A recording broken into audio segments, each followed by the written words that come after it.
अवैध मस्जिद पर गर्जा फडणवीस सरकार का बुलडोजर। मीरा भयंदर में अवैध नूरी मस्जिद को मिट्टी में मिलाया। भारी सुरक्षा फोर्स के साथ अवैध इमारतों को भी किया गया ध्वस्त। महाराष्ट्र के मुंबई से लगे ठाणे में बड़ा बुलडोजर एक्शन हुआ है। यहां पर मीरा भयंदर इलाके में दरअसल एक अवैध मस्जिद को फडणवीस सरकार के बुलडोजर ने ध्वस्त कर दिया। यह बड़ी कार्रवाई मुंबई के ठाणे के मीरा भयंदर में हुई है, जहां पर मीरा भयंदर नगर निगम ने भारी पुलिस सुरक्षा के बीच भयंदर ईस्ट में यह अवैध तरीके से बनाई गई नूरी मस्जिद को बुलडोजर से तोड़कर जमींदोज कर दिया। लगातार हम देख रहे हैं कि महाराष्ट्र में भी जो अवैध अतिक्रमण है, जो अवैध संरचनाएं वहां पर बनाई हुई है, उस पर भी बुलडोजर की कार्रवाई हो रही है। और अब ये नूरी मस्जिद जो कि अवैध रूप से बनाई गई थी, उसे बुलडोजर से तोड़कर जमींदोज कर दिया गया है। ये तस्वीर आप देख रहे हैं जब निगम की टीम ने मस्जिद को तोड़ने से पहले उसके आसपास के अतिक्रमण की सफाई की। इसके बाद मस्जिद पर बुलडोजर एक्शन शुरू किया। निगम ने यह ऑपरेशन सुबह 5 बजे शुरू किया, जो कई घंटे तक वहां पर चला है। लगातार पूरे देश में जहां पर भी बीजेपी शासित राज्य हैं, उन राज्यों में इन अतिक्रमणकारियों से निपटने के लिए, कब्जाधारियों से निपटने के लिए सरकार की बुलडोजर की कार्रवाई जारी है।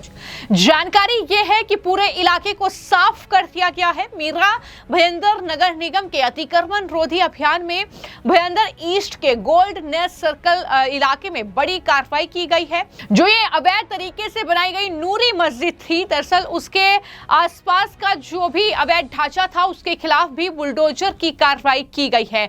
खबर ये भी है कि नूरी मस्जिद के साथ साथ एक मंदिर का ढांचा भी था, जिसे दरअसल हटाया गया है। यह भी जानकारी सामने आई है। तो कुल मिलाकर जो भी अवैध रूप से अतिक्रमण किया गया है, सरकारी भूमि पर कब्जा किया गया है या अवैध कब्जा करके कोई जमीन पर संरचनाएं बनाई गई है, अवैध ढांचा बनाया गया है, वो सभी जो है बुलडोजर से ध्वस्त होंगे। ये बार बार सरकार की तरफ से कहा गया है। और जहां तक बात महाराष्ट्र में बुलडोजर की कार्रवाई की है, तो वहां पर अक्सर फडणवीस सरकार का बुलडोजर एक्शन अवैध ढांचों, अतिक्रमणकारियों के खिलाफ देखने को मिला है।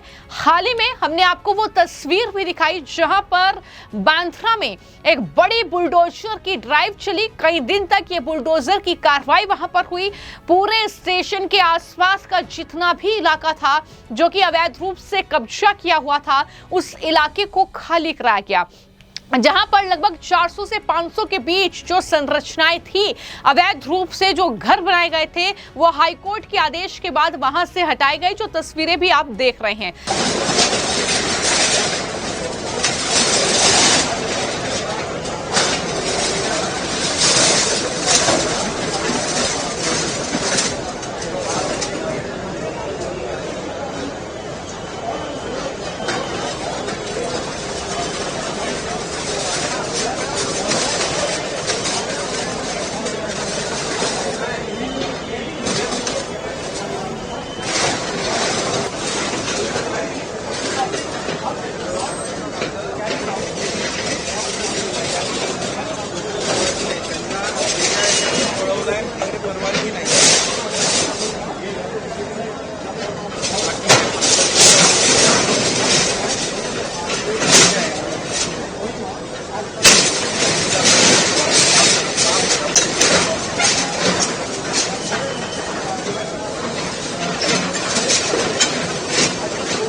तरीके का बुलडोजर एक्शन वहां पर चल रहा है और इसको लेकर बार बार बीजेपी के नेता किरीट सोमैया ने बयान दिया।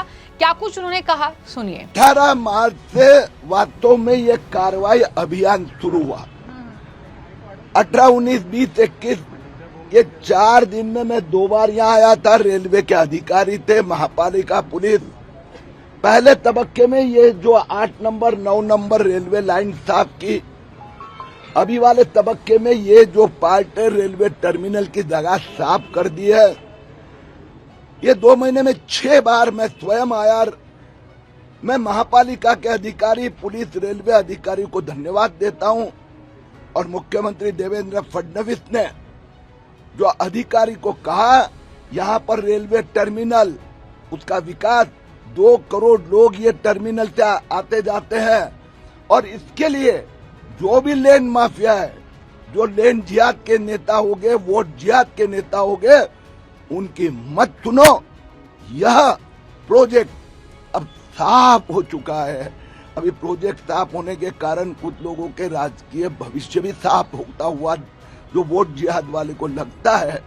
यहाँ पर 6 महीने में दिवाली पर आप देखेंगे कि जगह पूरा चेहरा मेरा बदल गया होगा। सर, इसके सामने भी कई इलीगल स्ट्रक्चर है 3-4 मोहल्ले के, क्या उस पर भी कार्रवाई की मांग करेंगे? ऐसा है, जो इंफ्रास्ट्रक्चर प्रकल्प के लिए जो आवश्यक जमीन होगी 2011 के बाद में साल, 2 साल, 4 साल जो अपात्र लोग हो गए उनको छोड़कर पात्र को पर्यायी जगह दी जाएगी। और एक बात बहुत स्पष्ट है, बांग्लादेशी को स्थान नहीं मिलेगा और वोट जिहाद वाले को सबक सिखाया जाएगा। यानी जो बांग्लादेशी हो गए, अपात्र हो गए, जो भूमाफिया है, उनके ऊपर कार्रवाई होगी। तो कुल मिलाकर इस तरीके का एक्शन पहली बार मुंबई में नहीं हुआ है, बल्कि इससे पहले भी कई बार इस तरीके से अवैध दरगाह, अवैध मस्जिद और जो कहीं न कहीं इस तरीके की संरचनाएं हैं वो वहां पर तोड़ी गई हैं। एक बार फिर से ये बुलडोजर की कार्रवाई हुई है, जिसकी जाहिर तौर पर लोग तारीफ भी कर रहे हैं और ये कह रहे हैं कि ऐसी कोई भी अवैध जो धार्मिक स्थल ही क्यों ना हो वो भी नहीं रहना चाहिए। जो अवैध तरीके से बना हुआ है, जो किसी की भूमि पर कब्जा करके बनाया गया है, तो उसे भी पूरी तरीके से ध्वस्त किया जाना चाहिए। और यही वजह है कि इस तरीके की यह कार्रवाई मुंबई और आसपास के जगहों पर देखने को मिल रही है। फिलहाल इस खबर को लेकर आपकी क्या राय है, हमें कमेंट बॉक्स में जरूर लिखें। धन्यवाद।